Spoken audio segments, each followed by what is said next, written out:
সওয়াব কামনা করেন, ওই ব্যাপারে আপনার ঈমান থাকবে না, আল্লাহ সওয়াব বস্তা ভরে দিয়ে দেবে, এমনটা ভেবেন না। আফা হাসিবতুম আন্নামা খলাকনাকুম আবাথান, আল্লাহ একটা শব্দ লাগাই দিয়েছেন, অনর্থক নয়। তোমার ক্রিয়েশন অনর্থক নয়, তোমাকে আমি তৈরি করেছি অনর্থক নয়। তোমাকে আমি তৈরি করেছি পরিকল্পনাহীন ভাবে নয়। আওয়ালাম ইয়াতাফাক্কারু মা ফি আনফুসিকুম, তাকিয়ে দেখো না নিজের দিকে, ভেবে দেখো না নিজের দিকে। সুতরাং আলহামদুলিল্লাহ আমি কেন বলছি এটা ক্লিয়ার হতে হবে। এক, আল্লাহ তাআলা আমাকে হাসপাতালে রাখার ক্ষমতা আল্লাহর আছে কি নেই? রাখতে পারতেন, রাখেননি, মসজিদে আসার তৌফিক দিয়েছেন। আল্লাহ তাআলা মসজিদে আসবার মতো সুস্থতা দিয়েছেন। পৃথিবীতে এমন কোনো মিটার নাই যে মিটারে এই সুস্থতার দাম বর্তমান বাজার মূল্যে কত এইটাকে কনভার্ট করা যায়।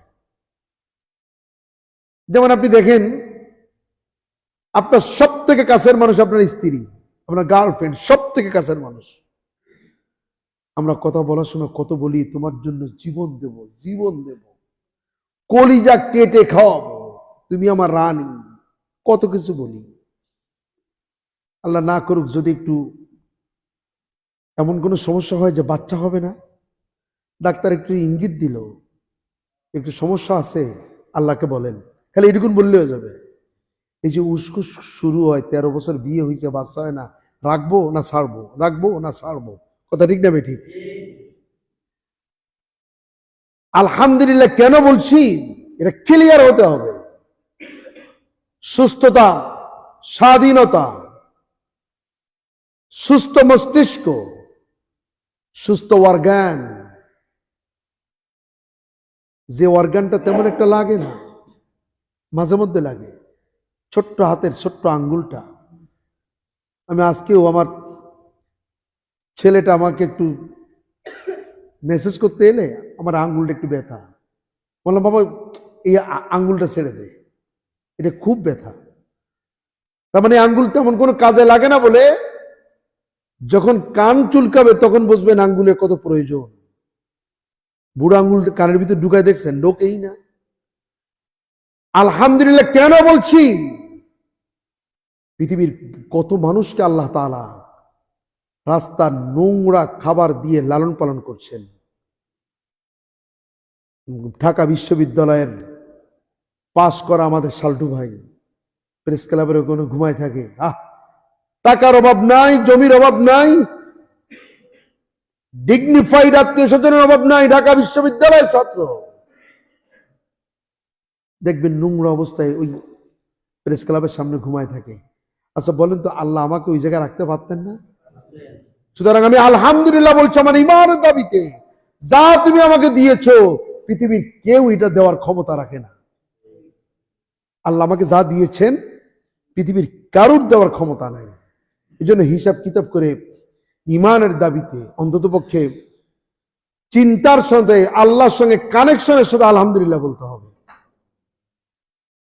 দরুদ সালাম পেশ করছে নবী মুহাম্মদ রাসূলুল্লাহ, সকলে পড়ছে সাল্লাল্লাহু আলাইহি সাল্লাম।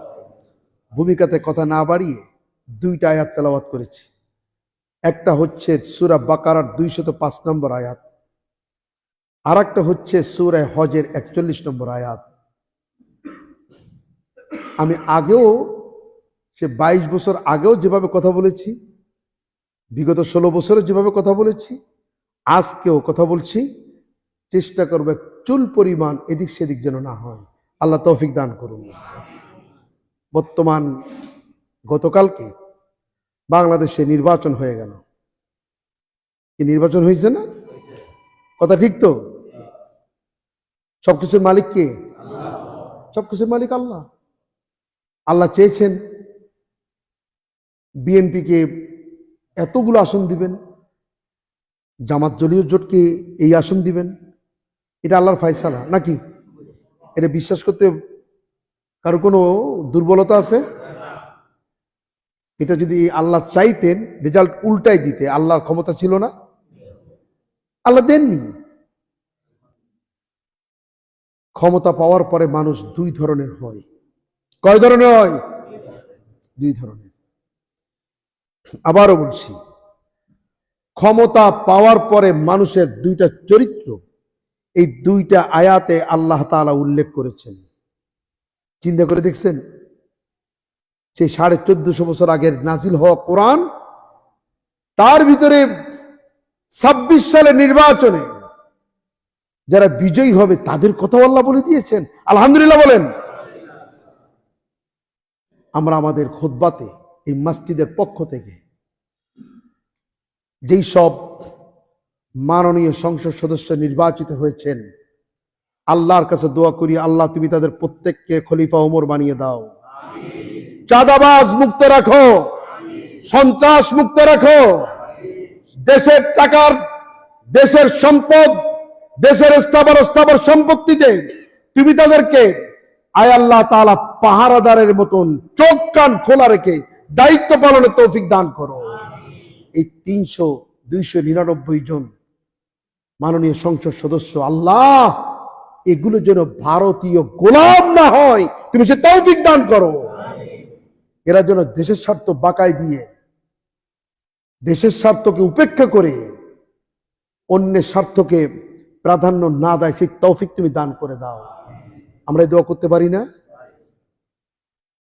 আল্লাহ তৌফিক দান করুন। ক্ষমতা পাওয়ার পরে মানুষের ভিতরে দুই ধরনের চরিত্র হয়। কয় ধরনের? দুই ধরনের চরিত্র। এক ধরনের চরিত্র হলো দেখায় দেব, দোকান বন্ধ, এইটা কর ওইটা কর, এলো এক ধরনের চরিত্র।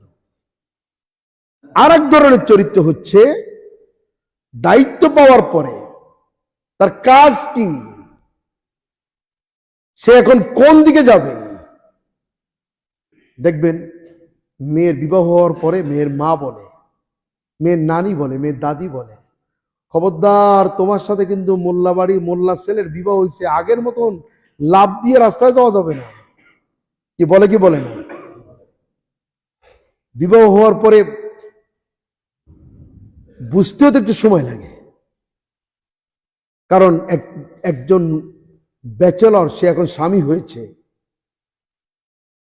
একটা গার্ল সে এখন পুত্রবধূ হয়েছে। রাতারাতি তো অভিজ্ঞতা নিয়ে এই স্বামী অথবা স্ত্রী হয়নি। সম্মানিত দিনী ভাইরা, আল্লাহ সুবহানাহু ওয়া তাআলা দায়িত্ব পাওয়ার পরে, ক্ষমতা পাওয়ার পরে আল্লাহ পাকের অ্যাড্রেসিং সিস্টেম এমন, আল্লাযীনা ইম্মাক্কান্নাহুম ফিল আরদি আকামুস সালাতা ওয়া আতাউজ যাকাহ। আমি আল্লাহ তাআলা যাদেরকে ক্ষমতা দিয়েছি, ক্ষমতা দেওয়ার মালিক কে? আল্লাহ। বিশ্বাস হয় আমাগো? তাহলে আগে আকীদা সংশোধন করেন। জনগণ সকল ক্ষমতার উৎস, কথাটা ঠিক না বেঠিক? মানে এই কথাটা বললে কি ঈমান থাকবে? আস্তে বললেন কেন? আসেন কোরআন দিয়ে দিকে, কুলিল্লাহুম্মা মালিকাল মুলক, সকল ক্ষমতার মালিক কে? আল্লাহ। আবার বলেন আল্লাহ। জনগণ ক্ষমতার মালিক মানে হোয়াট? Completely nonsense. মানে আপনার স্পিচটা সম্পূর্ণ জাহালাত দিয়ে ভরপুর। সকল ক্ষমতার মালিক আল্লাহ, নট জনগণ। জনগণ সকল ক্ষমতার মালিক নয়। আল্লাহ পাক বলছেন, আমি যাদেরকে ক্ষমতা দেই তাদের এক নম্বর কাজ আকামুস সালাহ। এক নম্বর হচ্ছে সালাত কায়েমকারী হবে, সালাত প্রতিষ্ঠাকারী হবে। কি হবে বলেন তো? সালাত আদায়কারী হবে। সালাতকে ইংরেজিতে শব্দ আছে পারফর্ম, মানে যেমন we are performing our prayer সালাতুল জুমা, আমরা সালাতুল জুমা আদায় করছি। এই পারফর্ম আর ইমপ্লিমেন্ট দুইটা এক শব্দ নয়। ঠিক তদ্রুপ আরবিতে সালাত আদায় করা আর সালাত প্রতিষ্ঠা করা এক জিনিস নয়। আমি মনে করি এই মসজিদে যারা আছেন তারা অনেক বিচক্ষণ মানুষ। তুলনামূলকভাবে এই মসজিদে অনেক লেখাপড়া জানা মানুষ আসেন, সালাত আদায় করেছেন। এটা হলো আদা উস সালাহ। কিন্তু আল্লাহ কোরআনে কোথাও বলেননি আদাউসালাহ, আল্লাহ বলছেন আকিমুসসালাহ। কি বলেছেন বলেন তো? আকিমুসসালাহ, সালাতকে ইমপ্লিমেন্ট করো। যে ব্যক্তি ইমপ্লিমেন্ট করবে তা সে পারফর্ম না করলে ইমপ্লিমেন্ট করতে পারে? আল্লাহ বলুন কোরআনে প্রায় ৯৯টি আয়াত, তার ৮২টা জায়গায় হলো সালাত আদায়ের কথা, সালাত কায়েমের কথা। আর রুকু সিজদা অন্য শব্দ দিয়ে বোঝানো হয়েছে যেসব আয়াতে, আয়াতগুলো এক জায়গায় আনলে প্রায় ৯৯টা আয়াত হয়। সম্মানিত দ্বীনি ভাইরা, আমরা সালাত আদায় করাটাকেই চূড়ান্ত সফলতা মনে করেছি। সালাত আদায় মুনাফিকরাও করে, মুনাফিকরা করে।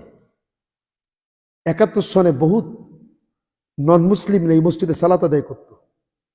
আজকে আমাদের কাছে নাই এই মসজিদের একজন অনেক বুড়া মানুষ, আমাদের মতিয়ার রহমান চাচা, উনি নিজে বলছেন আমাকে, আল্লাহ তাআলা ওনার কবরকে জান্নাত বানিয়ে দিক, উনি নিজে বলছেন যে একদিন ফজরের সময় শুনি আজান, কিরে আজান দিল কিনা, তো এসে দেখি একজন হিন্দু লোক এই মসজিদে আজান দিচ্ছে।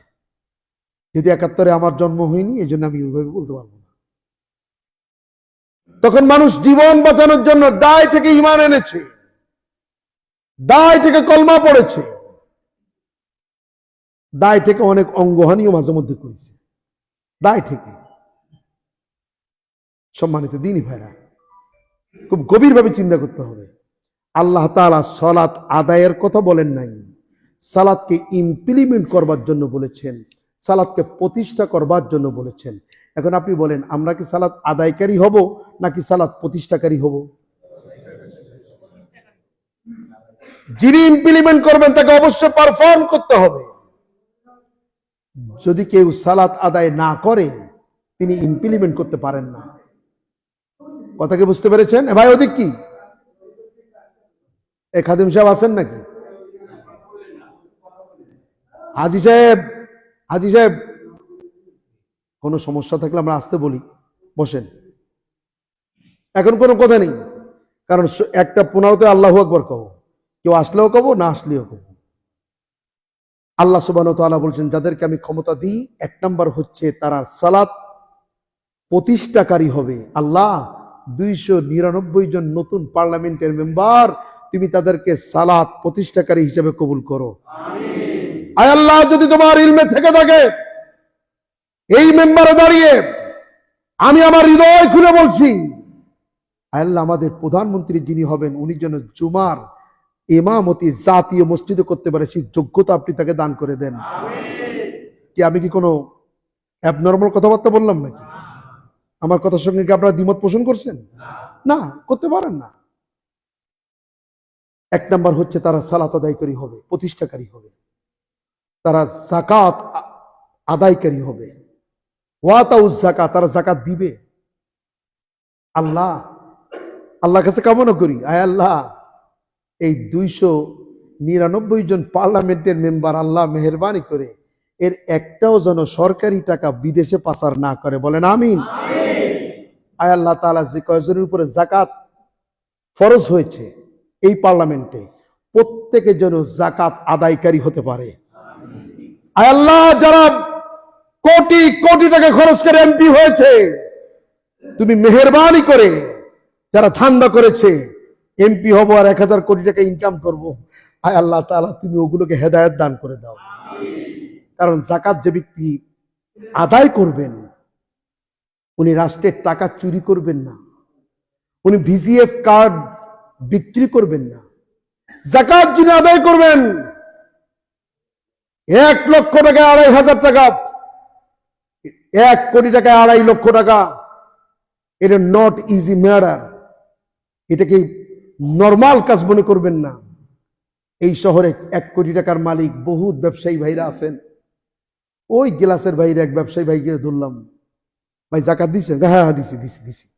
কেমন জানি মনে হয় যাকাতের কথাগুলি একদম 90 ডিগ্রি অ্যাঙ্গেলে জ্বর আসে, কেমন জানি শিগগিরই সত্যি বললি বাসে। বললাম, ভাই দাঁড়ান না, যাকাত কিভাবে দিচ্ছেন, হিসাব কিতাব করে দিচ্ছেন? হবে না, এটাই একটা ইয়ার কি নাকি?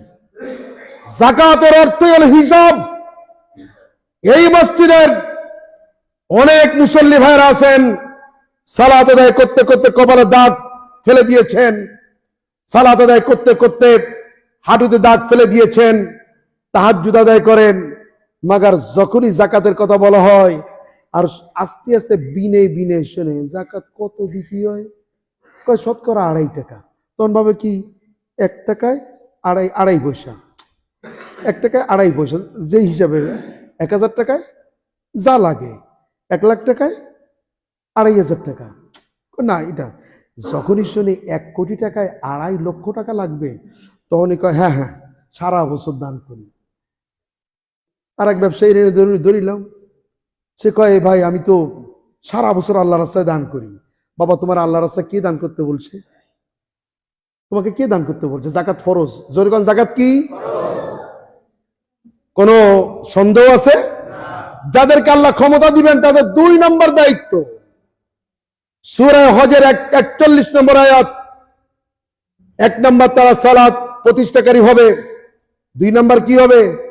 জাকাত আদায়কারী হবে। কি হবে? জাকাত আদায়কারী হবে।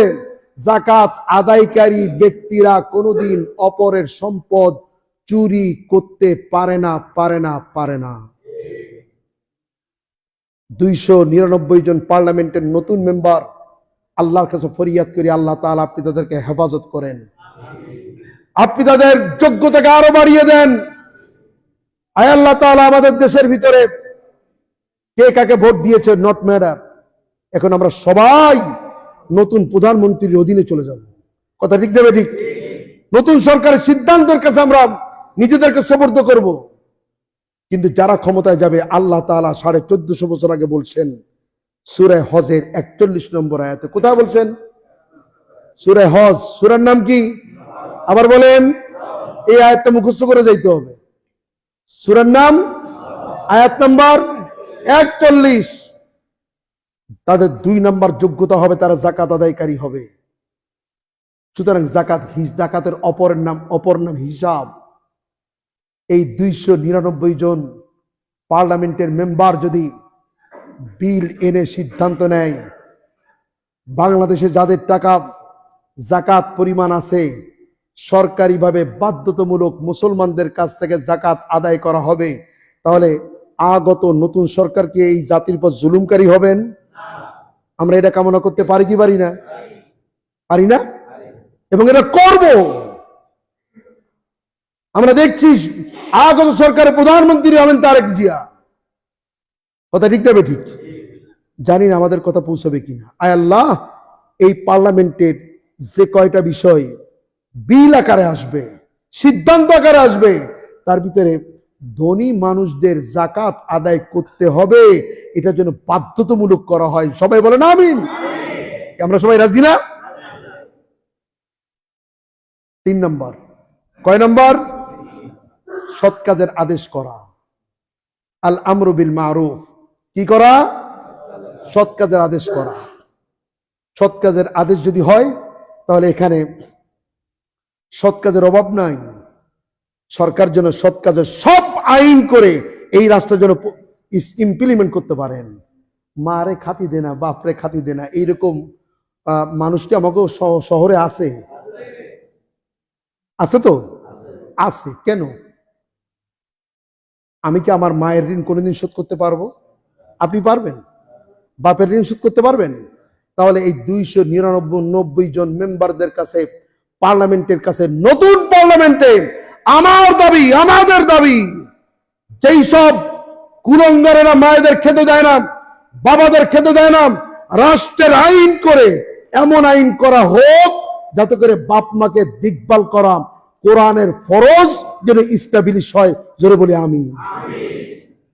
বাপরে খাতি দেবে না, মারে খাতি দেবে না, আর পুরাতন কোর্টের সামনে এসে বিকেলবেলা রে এক হাতে কি স্টাইল, কি স্টাইল, কি আরো ফোন একটা বের করে 17 তুই বিটা মারে খাতি দিস না।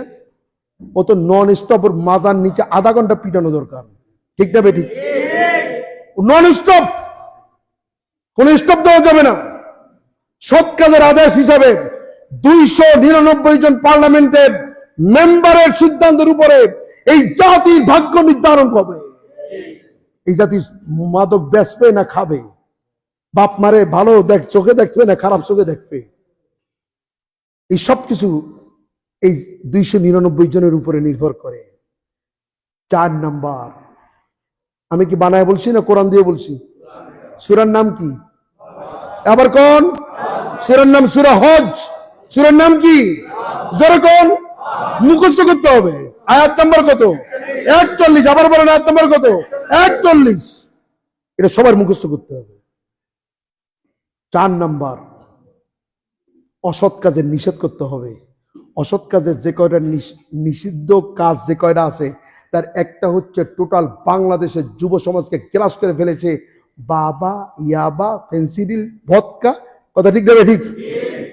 সৌদি আরবের ব্যাপারে আইন আছে, বড় ভালো লাগছে। আগে নবীর যুগের আইন দিয়ে শুরু করি, তারপরে আমাকে আইন পরে করি। আচ্ছা বলেন তো, এই 299 জন যদি চায় এদেশে কোনো মাদক বিক্রি করা যাবে না, কেউ মাদক বেচতে পারবে না, স্বরাষ্ট্রমন্ত্রী যিনি হবেন উনি যদি আইজিপি কে ওয়ার্নিং দিয়ে দেন, পার্লামেন্টে যদি কঠিনভাবে আইন শৃঙ্খলা রক্ষাকারী বাহিনীদেরকে যদি বলা হয় মাদকের সাথে কোনো সম্পর্ক নাই, বাংলাদেশের ভূখণ্ডে মাদক বিক্রি করার মতন কেউ থাকবে? তাহলে সিদ্ধান্ত নেয় না কেন? সমস্যাটা কোথায়? অতীতে সিদ্ধান্ত নেয়নি কেন? সমস্যাটা কোথায়? সমস্যাটা হচ্ছে আমাদের এইসব পার্লামেন্টের মেম্বারদের ইনকাম, ডানি বামে সামনে পিছনে, ছোট আঙ্গুল মাঝে আঙ্গুল বড় আঙ্গুল, খালি ইনকাম আর ইনকাম আর ইনকাম। সর্বশেষ ইনকাম হলো ভাবির সঙ্গে দেখা করতে যাওয়া। ভাই ভাই ভাবি তো গলদা চিংড়িটা খুব ভালো পছন্দ করে, বাগেরহাট থেকে নিয়ে এসছি ভাই। না না, আপনার ভাবিকে একটু দিবেন না। ভাইও চিন্তা করে শালার মাল তো একটা পাইছি। কিসের ভাই তোমার? 299 জন পার্লামেন্টের মেম্বার আল্লাহর কাছে ফরিয়াদ করি, জনগণ অসাধু কাজ বের করে আনবার জন্য বাগেরহাট থেকে পাতাড়ি মাছ, গলদা চিংড়া, বাগদা চিংড়া যারা নিয়ে যাবে, আল্লাহ যেন তাদেরকে হেদায়েত দান করেন। এই 299 জন যেন ঘোষণা দিয়ে দেয় রাষ্ট্রের কোনো হাদিয়া আমরা নিব না। কি অসুবিধা আছে কোনো? তাহলে এবার আর একটা কই, খলিফা হলেন আবু বকর। কে হলেন? রাসূলের পরে নবীজি মারা গেলেন, আবু বকর খলিফা হলেন। এখন ঘরের দিক তাকায় দেয়, কিরে ও জায়গায় যে কিছু মাল এক্সট্রা রয়েছে, যা লাগে আজকের দিনে তার থেকে কিছু এক্সট্রা রয়েছে। জানি না রাওয়ায়াতটা কিভাবে আমাদের ভিতরে আসছে, তবে শিক্ষামূলক। স্ত্রীকে ডেকে জিজ্ঞেস করছে, কিরে এই মানে আমরা যেটা বলি ভান্ডতে কি, এই হাড়িতে কি? কই ওই এই কয়দিন যে বাইতুল মাল থেকে আইসে আমি অল্প অল্প করে একটু উঠায় রাখছি। উঠে রাখছো কেন? কয় আমরা একটু পিঠে টিটে খাবো না, মানে আমাকে ভাষার ট্রান্সলেশন। আবু বকর সিদ্দিক রাদিয়াল্লাহু তাআলা চিন্তা করলেন, তাহলে তো আমাকে আমার স্ত্রী জানায়নি, এই খাবারটুকু অতিরিক্ত প্রতিদিন দেওয়া হয়েছে। চিন্তা করেন, আস্তে করে বাইতুল মালে সংবাদ দিলেন, আগামী কালকের থেকে আমার পরিবারে এতটুকু খাবার কম আসবে। সুবহানাল্লাহ বলেন। 299 জন যদি আবু বকরের এই সিদ্ধান্ত গ্রহণ করতে পারে, এই দেশ তারেক জিয়ার নেতৃত্বে 5 বছর লাগবে না, আমি লিখে দিলাম 1 বছরে দেশ পরিবর্তন হয়ে যাবে। কোন দল মত দেখার দরকার নাই, 1 বছরে পরিবর্তন হবে এই দেশ। সূরা হজের 41 নম্বর আয়াত যদি এই 299 জন, এদের ভিতরে যারা নন মুসলিম আছে তারা তাদের ধর্ম মানবে। যে কজন মুসলমান আছে সে কজন তো মানতে পারে কি? সে কজন মানতে পারে না? সে কজন যদি মানে, বাংলাদেশের চেহারা পরিবর্তন হয়ে যাবে। এ হচ্ছে ক্ষমতা পাওয়ার পর আপনি কি করবেন, আল্লাহ সেই কথা বললেন সূরা হজের আয়াত নম্বর কত? আবার কোন? 41। এবার আসেন, ক্ষমতা পাওয়ার পরে আরেক শ্রেণীর মানুষ কি করবে? ওয়াইদা তাওয়াল্লা সা, ইদা আছে সূরা বাকারা। সূরার নাম কি? আয়াত নম্বর কত? নো, এই অঙ্কে দুর্বল আপনি। ওটা সূরা হজ, এটা সূরা বাকারা। সূরা বাকারার 205 নম্বর আয়াত। ওয়াইদা তাওয়াল্লা সা ফিল আরদি লিইফসিদা ফিহা ওয়া ইউহলিকাল হারসা ওয়ান নাস। আল্লাহ বলছেন, আবার কেউ কেউ ক্ষমতা পাওয়ার পরে লিয়ুফসিদা ফিল আরদি, যখনই ক্ষমতা পায় না তখন আর এদিক সেদিক তাকায় না, তখন ফিতনা ফাসাদ তৈরি কোনটায় কোনটায় হবে ঠিক সেই দেশে দেশে কাজটা করে। ফিতনা ফাসাদ তৈরি তারা করবে। এক নম্বর, ওয়ায়ুহলিকাল হারফ ওয়ান নাসল, যত ক্ষেত খামার আছে দেখবেন, কিছুদিন আগেও আপনি দেখতে পারেন রাগান্বিত হয়ে একজন আরেকজনের জমির চমৎকার চমৎকার পেঁপে গাছ এক এক কোপ দিয়ে কাটতেছে। যারা ক্ষমতা পাবে ক্ষেত খামার এইভাবে নষ্ট করবে, আর মানুষের জীবনের জন্য থ্রেটিং হয়ে যাবে, তারা থ্রেট করবে। আসেন, এই আয়াতের যে জাহান্নামী লোকদের চরিত্র, আল্লাহ তাআলা এই আয়াতে জাহান্নামী লোকদের চরিত্র বলছে না, যারাই 299 জন পার্লামেন্টের মেম্বার হয়েছেন, এই আয়াতের গুণাগুণগুলো যেন তাদের ভিতরে না ঢোকে, সবাই বলছে আমিন। আমি দুটো আয়াত পাঠ করেছি। ক্ষমতা পাওয়ার পরে দুই ধরনের কার্যক্রম আল্লাহর কাছে ফরিয়াদ করি, আল্লাহ পাক যেন আমাদেরকে অন্ততপক্ষে বাংলাদেশের এই প্রেক্ষাপটে আল্লাহ যেন আমাদের সবাইকে তোমার আমার এই শব্দ যেন ডিলিট করে দেন। তোমার আমার কি এবার, সবাই এখন নতুন গভর্নমেন্টের অধীন, সবাই এখন আর কে কারে ভোট দিছে ওই দিক তাকানো যাবে না, কথা ঠিক না বেঠিক? ওই ভোট দিনে আমার কাজ করি নেই, ওই সেই জন্য তার দোকান বন্ধ করে দিতে হবে। নো, আল্লাহ যেন এই সিচুয়েশন থেকে এই জেলাকে মুক্ত করে রাখেন, সবাই বলছে আমিন। আকুলু কওলি হাযা আস্তাগফিরুল্লাহ লি ওয়া লাকুম ওয়া লিসাইরিল মুমিনিন মিন কুল্লি যামবিন ওয়া মাসিয়াতিন ফাস্তাগফিরুহু ইন্নাহু হুয়াল গফুরুর রহিম। আল্লাহুম্মা সাল্লি আলা মুহাম্মাদ।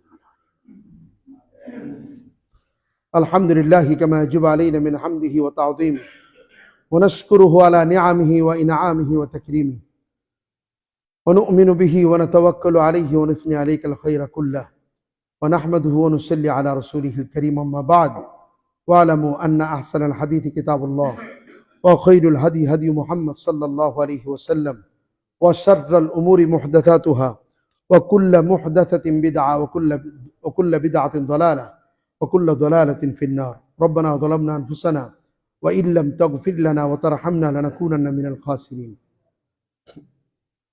রব্বানা যালামনা আনফুসানা ওয়া ইল্লাম তাগফির লানা, এই আয়াতটার অর্থ কে কে জানেন? হাত উঁচু করেন তো। লাজ লজ্জার কিছু নাই, 1% লোকও আমরা জানি না, তাহলে দোয়া করবো কিভাবে? দোয়া করার কোনো কায়দা আছে? অর্থই তো জানি না। এটা হলো পৃথিবীর মানে প্রথম মানুষ, প্রথম নবী আদম আলাইহিস সালাম যেই দোয়া পড়ে নাজাত পেয়েছিলেন, এটা হচ্ছে সেই দোয়া। আল্লাহর কাছে এই দোয়াটি এত পছন্দ হয়েছে, আল্লাহ তাআলা কোরআনের ভিতরে কোট করে দিয়েছেন। আদমকেও আল্লাহ তাআলা নামাই দিলেন, হাওয়াকেও নামাই দিলেন। কতদিন তারা দুনিয়া ঘোরাফেরা করলো আল্লাহই ভালো জানেন।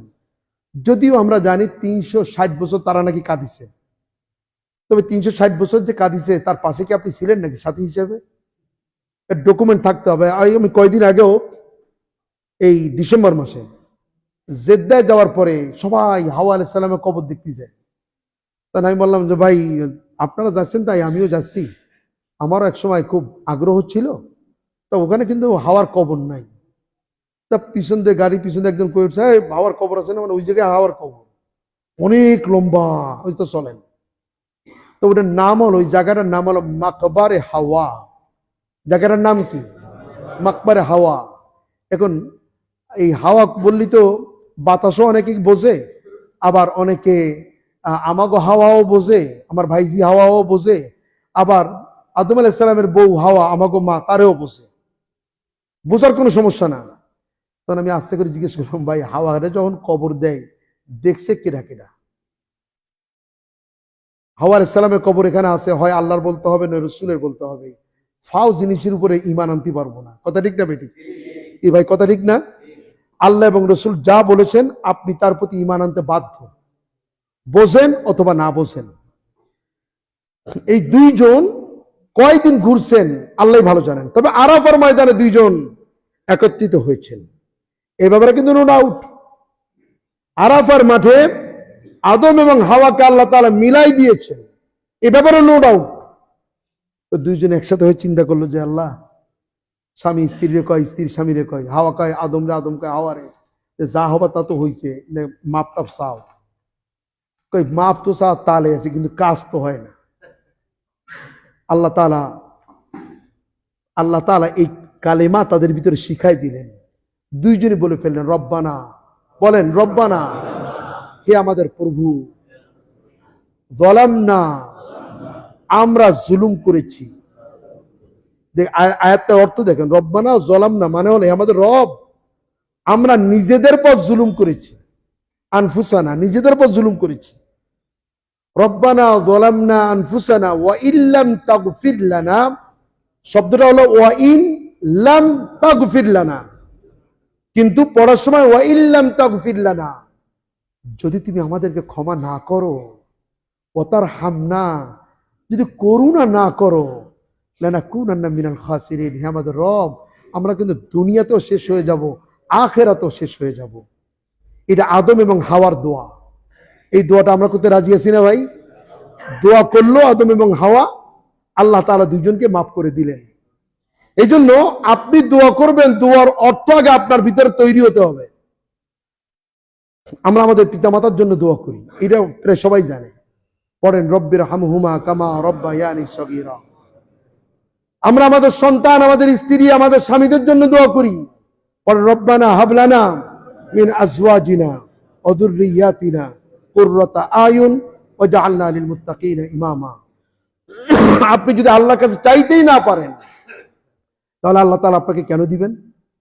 এই জন্য আমরা যে দোয়াটা করব, সেই দোয়াটার অর্থ আগে নিজের ভিতরে তৈরি করে নিব। সম্মানিত দিনী ভাইরা, আপনারা জানেন নতুন গভর্নমেন্ট তৈরি হতে যাচ্ছে। আজকের জুমায় বিশেষ করে জাতীয়তাবাদী দলের পক্ষ থেকে, তারেক জিয়ার পক্ষ থেকে সব মসজিদগুলোতে দোয়া করার জন্য বলেছে। তার আম্মা মারা গেছে কিছুদিন আগে, সাবেক 3 বারের সফল প্রধানমন্ত্রী বেগম খালেদা জিয়া। ওনার নাম জানে না এরকম লোক তো মনে হয় বাংলা ভাষাভাষীদের ভিতরে, খালি বাংলাদেশে না, সবাই তাকে চিনে। উনি কেমন মানুষ ছিলেন তাও সবাই জানে। ওনার জন্য দোয়া চাওয়া হয়েছে, নতুন সরকারের জন্য দোয়া চাওয়া হয়েছে। কি দোয়া করতে আমরা রাজি আছি না? কি মারাত্মক একটা ফর্মুলা দিয়েছে, বড় ভাল লাগছে, বড় ভাল লাগছে। গতকালকে রাতে যখন দেখলাম যে তারেক জিয়া সাহেব ঘোষণা দিয়েছে কোনো বিজয় মিছিল হবে না, খুব ভালো লাগছে, খুব ভালো লাগছে। আলহামদুলিল্লাহ বলেন। মসজিদে মসজিদে দোয়া চাওয়ার জন্য বলেছেন, আমরা সবাই দোয়া করি। আল্লাহুম্মা আমিন। আল্লাহুম্মা সাল্লি ওয়া সাল্লিম আলা সাইয়্যিদিনা মুহাম্মদ। আল্লাহুম্মা সাল্লি ওয়া সাল্লিম আলা সাইয়্যিদিনা মুহাম্মদ। আল্লাহুম্মা সাল্লি ওয়া সাল্লিম আলা সাইয়্যিদিনা মুহাম্মদ। আল্লাহ, আপনি আমাদের জীবনের সব গুনাহগুলোকে মাফ করে দিন। আল্লাহ, জীবনের সব গুনাহগুলোকে মাফ করে দিন। আল্লাহ, জীবনের সব গুনাহগুলোকে মাফ করে দিন। জীবনের সব ভালো কাজগুলোকে কবুল করে নিন। আয় আল্লাহ, সব শয়তানি কাজ থেকে আপনি আমাদেরকে নাজাত দান করে দেন। আয় আল্লাহ তাআলা, যারা আমাদের কাছ থেকে চিরতরে বিদায় নিয়ে কবরের বাসিন্দা হয়েছেন তাদেরকে মাফ করে দিন। খাস করে আব্বা আম্মা যারা মারা গেছেন তাদেরকে মাফ করেন। শ্বশুরের কুল, শাশুড়ির কুল, মায়ের কুল, বাবার কুলে যে যেখানে মারা গেছেন মেহেরবানি করে সবাইকে মাফ করে দেন আল্লাহ। আয় আল্লাহ তাআলা, খাস করে মেহেরবানি করে আপনার কাছে ফরিয়াদ করি, আয় আল্লাহ তাআলা, বেগম খালেদা জিয়া মারা গেছেন, আয় আল্লাহ তাআলা, ভালো মন্দ নিয়েই তো মানুষ। রসুল নিষেধ করেছেন মানুষের মৃত্যুর পরে তার কোনো লা তাসুব্বুল আমওয়াত, তাকে গালি দেওয়া তো দূরে থাক, নেগেটিভ কোনো কথাও যেন না বলা হয়। আয় আল্লাহ, আপনি জাজ করলে আমরা কেউ নাজাত পাবো না। আল্লাহ, খালেদা জিয়ার কবরকে আপনি জান্নাত বানিয়ে দিন। আল্লাহ, সব মন্দ কাজগুলোকে আপনি মেহেরবানি করে ডিলিট করে দিন। আয় আল্লাহ তাআলা, ভালো কাজগুলোকে কবুল করে নিন। আয় আল্লাহ তাআলা, ভালো কাজগুলোকে কবুল করে নিন। আয় আল্লাহ তাআলা, আয় আল্লাহ তাআলা, নতুন গভর্নমেন্ট তৈরি হচ্ছে, 299 জন পার্লামেন্টের মেম্বার। আল্লাহ মেহেরবানি করে সকলের ওই পার্লামেন্টের মেম্বার হিসেবে যেই মানের যোগ্যতা থাকা দরকার সেই যোগ্যতা মেহেরবানি করে দান করে দেন। 299 জন পার্লামেন্টের মেম্বার যেন আয় আল্লাহ তাআলা বাংলাদেশের পক্ষেই কাজ করেন, সে তৌফিক দান করে দেন। আয় আল্লাহ তাআলা দেশের স্বার্থ বিকিয়ে দিয়ে আয় আল্লাহ তাআলা দেশকে কেউ যেন বিক্রি করতে না পারে, যে তৌফিক 299 জনের ভিতরেই দেশাত্মবোধ, দেশপ্রেমিক বাংলাদেশের জন্য 299 জনকে কাজ করা তৌফিক দান করে দেন। আয় আল্লাহ তাআলা মেহেরবানি করে আমাদের দেশের যেসব অভাব অভিযোগ রয়েছে, আয় আল্লাহ আপনার পক্ষ থেকে নতুন সরকারের মাধ্যমে এই দেশের সব অভাব অভিযোগগুলোকে আপনি মোচন করে দেন। আয় আল্লাহ তাআলা মেহেরবানি করে বেকার যুবতীদের আল্লাহ কর্মসংস্থানের সুযোগ তৈরি করে দেন। নতুন কলকারখানা তৈরি করতে পারে, অর্থনৈতিক দিক থেকে বাংলাদেশকে আপনি স্বাবলম্বী করে দেন। আয় আল্লাহ তাআলা অর্থনৈতিক দিক থেকে বাংলাদেশকে আরো স্বাবলম্বী করে দেন। দুর্নীতির দিক থেকে বাংলাদেশকে দুর্নীতি মুক্ত রাষ্ট্র হিসেবে কবুল করে নেন। নীতি নৈতিকতার দিক থেকে বাংলাদেশকে পৃথিবীতে মডেল হিসেবে কবুল করে নেন। আয় আল্লাহ তাআলা হিন্দু, বৌদ্ধ, খ্রিস্টান, মুসলিম, আল্লাহ আমাদের দেশে কখনো ধর্মীয় দাঙ্গা তৈরি হয়নি। কেউ যেন আমাদের ভিতরে ধর্মীয় উস্কানি দিয়ে আল্লাহ গ্যাঞ্জাম ফাসাদ তৈরি করতে না পারে, সে তৌফিক দান করে দেন। আয় আল্লাহ তাআলা আবারও ফরিয়াদ করছি, আমরা তোমরা এইভাবে যে ডিভিশন হয় জাতির ভিতরে, এই শব্দগুলো চিরতরে বাংলাদেশ থেকে আপনি ডিলিট করে দেন। আয় আল্লাহ আপনি আমাদের নতুন সরকারকে সব ধরনের যোগ্যতা সহযোগিতা দিয়ে নতুন সরকারকে আয় আল্লাহ তারা সারা পৃথিবীতে মডেল হিসেবে কবুল করে নেন। আল্লাহ আবারও ফরিয়াদ করছি, আবারও বলছি, খালেদা জিয়া সহ আমরা যারা আব্বা আম্মাকে হারিয়েছি, মেহেরবানি করে প্রত্যেকের কবরকে আপনি জান্নাতুল ফেরদাউসের টুকরায় পরিণত করে দেন। ওয়া সাল্লাল্লাহু আলা সাইয়্যিদিনা মুহাম্মদ বিরহমাতিকা ইয়া আরহামার রাহিমিন।